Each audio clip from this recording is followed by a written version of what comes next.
परमः कृष्णः सच्चिदानन्दविग्रहः अनादिरादिर्गोविन्दः सर्वकारणकारणम् चिन्तामणिप्रकरसद्मसुकल्पवृक्ष लक्षावृतेषु सुरवीरविपालयन्तम् लक्ष्मीसहस्रशतसम्भ्रमसेव्यमानम् गोविन्दमादिपुरुषम् तमहम् भजामि वेणुम् क्वणन्तमरविन्ददलायताक्षम्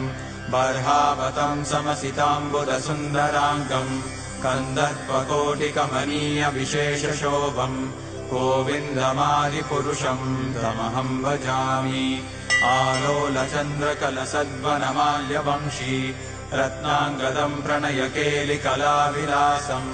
श्यामम् त्रिभङ्गललितम् नियतप्रकाशम् गोविन्दमादिपुरुषम् तमहम् भजामि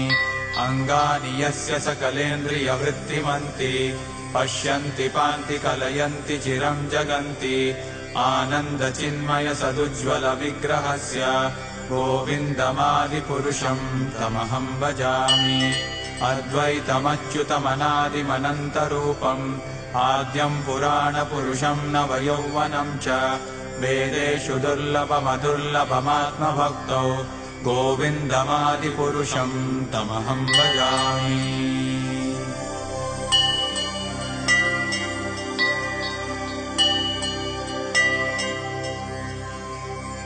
पन्तास्तु कोटिशतवत्सरसम्प्रगम्यो वायोरथापि मनसो मुनिपुङ्गवानाम् सोऽप्यस्ति यत्प्रपदसिम्न्यविचिन्त्य तत्त्वे गोविन्दमादिपुरुषम् तमहम् भजामि एकोऽप्यसौ रचयितुम् जगदण्डकोटिम् यच्छक्तिरस्ति जगदण्डचयायदन्तः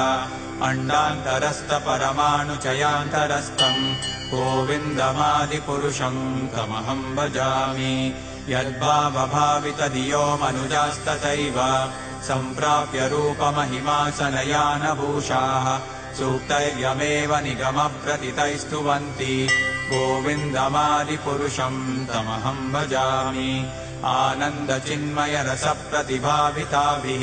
ताभिर्य एव निजरूपतया कलाभिः गोलोक एव निवसत्यखिलात्मभूतो गोविन्दमादिपुरुषम् तमहम् भजामि प्रेमाञ्जनच्चुरितभक्तिविलोचनेन सन्तः सदैव हृदयेषु विलोकयन्ति यम् श्यामसुन्दरमचिन्त्य गुणस्वरूपम् गोविन्दमादिपुरुषम् तमहम् भजामि।